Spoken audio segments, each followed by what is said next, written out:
pamoja na hebu nisisitizie kwanza. Unasema mpaka 1976 vita ya Majimaji ilikuwa ni vita vya 9 barani Afrika au duniani? Duniani. Kwa kuwaje?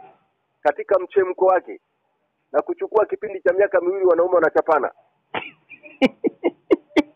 Ukipata wana Matumbi kumbe sio mchezo.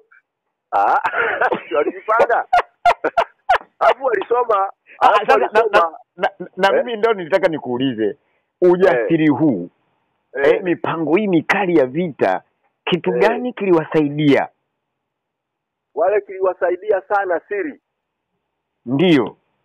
Kila mtu aliyokuwa anaunganishwa anaingia kwenye cabinet ya wakubwa alikuwa anakula amini la urape.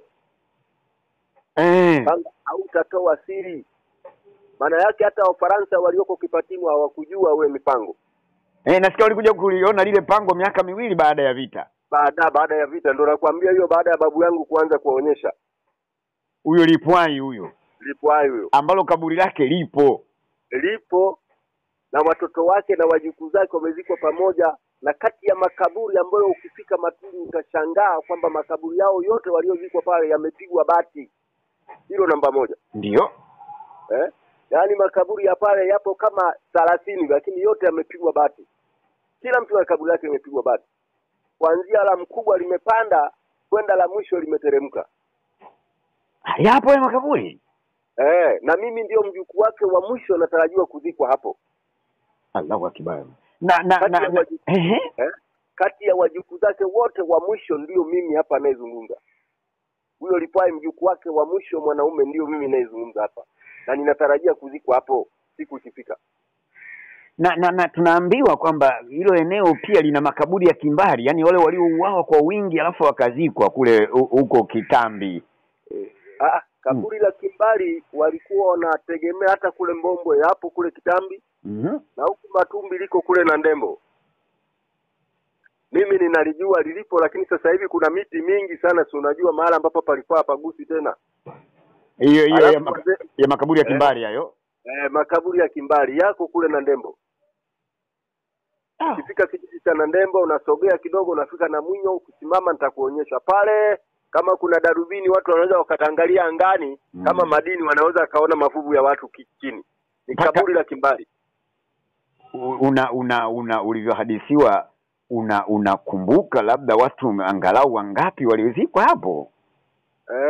Pale sikumbuki vizuri lakini Ndiyo. Kwenye maandishi ya Wajerumani wameandika. Ukitafuta siri ya ile vita kwa Wajerumani wameandika. Kila waliokuwa wanafukia walikuwa wanawaandika. Kila waliokuwa wanafukia wanakusanywa kwa sababu wale walikuwa wanapigana siku 3. Sehemu zile walizoshinda siku moja wanasimamisha ni kazi ya kuzoa maiti kupeleka sehemu ya kuzika sehemu moja. Wengine wanachimba mashimo, wakishachimba kwa sababu wakati wanapigana wengine wanachimba shimo. Siku 3 alafu watu wanakamatwa kusomba maiti kwenda kufukia pale, sio ovyo ovyo. Na kwa nini Nandete sasa vita ilianza? Nandete kule ndiko kwenye vurugu ambayo Pamba ilianza. Naam. Na tatizo la Pamba ilianza ilikuwa kila jumbe apeleke watu wake wakae wiki moja pale kungolea Pamba. Ni kweli kabisa. Yaani analimia Pamba kwa mtindo wa kungoa, sio na jembe. Yale majani yale unangoa. Kwa sababu ukipewa jembe umepewa silaha.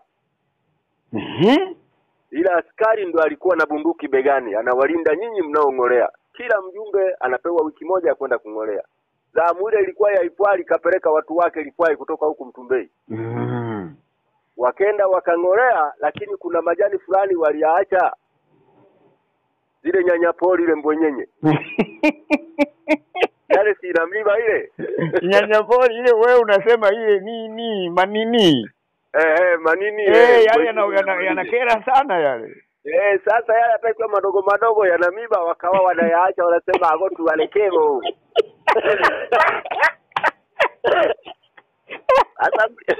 Sasa mlinzi anawaambia mbona nyinyi haya muyangoi si majani, anawaambia bwana tunarudia sio tunamaliza tunaendelea wiki haijaisha.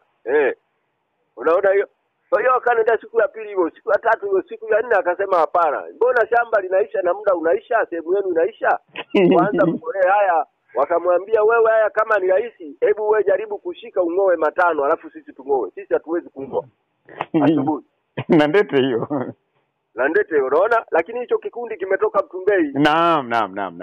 Shamba liko na ndete, bonde na ndete.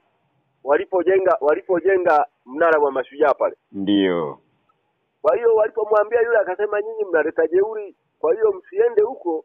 Leo kazi ni hiyo. Akamwambia leo kazi imesimama, si hatufanyi. Kama unaweza kupiga bunduki wewe tupige sisi wote. Sasa mzozo ule, kuna mama pembeni pale anaangalia, naye ana shamba lake jirani. Mpaka wale wakaamua kumvamia yule askari, wakamnyang'anya bunduki, wakamnyonga, wakamtupa pale pale na bunduki yake wakamwekea hapa wakaondoka. Yule mama akarudi kwa mume wake kwenda kumwambia, bwana wale kuna watu wanalima pale, lakini yule askari wa Jerumani wamemnyonga. Wewe umeona? Nimeona. Twende nikakuonyesha yule mzee kuona basi okay. Tayari Jerumani sasa anamwambia mumewe, nenda kaseme sasa kule kwa Kibata kwa Jerumani. Sasa huyo na nja chama huyo mke wa Jumbe Mtemangani Choma ni ponde huyo. Sawa. Alipokataa yule baba, ndo yule mama kaenda kule kusema. Unaona hiyo? Ndio likatoka, wakatolewa askari, tunaita machonda, wakatolewa askari kwenda Mtumbei kwa Lipwai, ili watu wale waliomnyonga yule mtu yule wakamatwe, waliomnyonga askari. Walipelekwa askari wawili. Na kambi ya askari ilikuwa Kuitabe. Kuitabe unakujua tawi huku. Tawi ya njia hii ya kwenda Kibaoni. Kwa kina Nkechekeche Kiuta. Akina Nkechekeche Kiuta, wale tuabaya amapungu te. Amapungu te. Akiichi amapungu te au akiichi. Maana kuna mapungu tu, kuna Kumbwala na kuna akiichi wa kuna Kuitabii pale wanakutana pale. Wale wakechi wale. Sasa kule kulikuwa na bwawa la maji, ndio maana wale walikuwa wanalinda bwawa la maji na askari wapate huduma ya maji. Ndio maana Mjerumani alishindwa kuitetea Kibata kwa sababu jeshi lilikuwa mbali. Watawala wako Kibata, lakini jeshi liko Tawi. Wakati wale wapiganaji walipotoka Mtumbei usiku saa 8 kwenda kuvamia Kibata, askari Tawi hawakuwa na taarifa. Wa Matumbi mbona walikuwa na mbinu sana? Mpaka Mjerumani alipokimbia kwenda Somanga, ndio kule Tawi wanaanza kuja hapa wilayani hapa Kibata kuja kupatetea, wakawa wamezidiwa na Matumbi. Silaha zao zote zikachukuliwa. Silaha zilipochukuliwa, bahati mbaya silaha moja haikupatikana, machine gun. Machine gun walikimbia nayo, siwa kaivunja wakatupa kwenye mashimo huko. Lakini bunduki zote zilichukuliwa. Alafu ukiangalia wale askari wa majimaji, baadhi yao walikuwa askari wa Jerumani waliostaafu. Kwa hiyo walikuwa na wataalamu. Alafu wale wote walikuwa ni wasomi wa lugha ya Kijerumani. Hawa Matumbi. Shule ilikuwa pale Kibata. Mimi baba yangu wakati huo ndo alikuwa anasoma shule pale. Vile vita majimaji vilivyosuka wote wakasambaratika. Hakuna tena mwanafunzi. Maana shule zenyewe zilichomwa moto, hospitali zilichomwa moto, stoo za chakula zilichomwa moto. Hakuna tena mwanafunzi. Zungu wenyewe wakiwa wamekimbia. na kule kulikuwa na Kinemene Magosongo, nasikia aliendesha mapambano makali kweli kuhakikisha hamna Mjerumani anayeingia Kibata wala kutoka.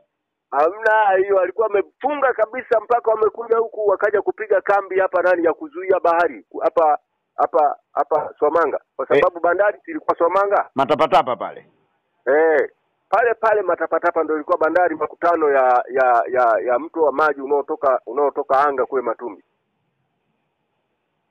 Karibu na Songas pale. Ni kweli. Nadhani pale ndio. Sasa pale palikuwa mjini, palikuwa na maduka ya Wahindi, ya Waarabu. Unaona hiyo Wahindi. Unaona hiyo. Sasa walipofika pale, kwa siri ya ile vita ni kwamba wasichukue kitu walichoteka wakakitumia. Hayo ni maelekezo. Wasibake, wasichukue chakula cha watu cha kuiba, wasivae nguo ambayo imechukuliwa dukani. Hayo masharti wanapewa wale askari wa majimaji na makamanda wao. walipewa na Kinjekitile. Kinjekitile aliwapa makamanda aliwapa maaskari wao, lakini walipofika pale walikiuka wale maaskari. Walibomoa maduka, wakachukua kunde wakapika, wakachukua mchele wakapika, walichukua hizo nguo kaniki wakazichana ikawa ndio uniform. Kachana katikati wakavaa nafunga fundo kushoto na kulia kama uniform. Vita mbele. Bwana, vita kweli ilikuwa ni hatari sana. Vita ilikuwa kali leo. Alafu vile vita vilipambanwa pale vikawa kama vimepungua vikahamia Songea.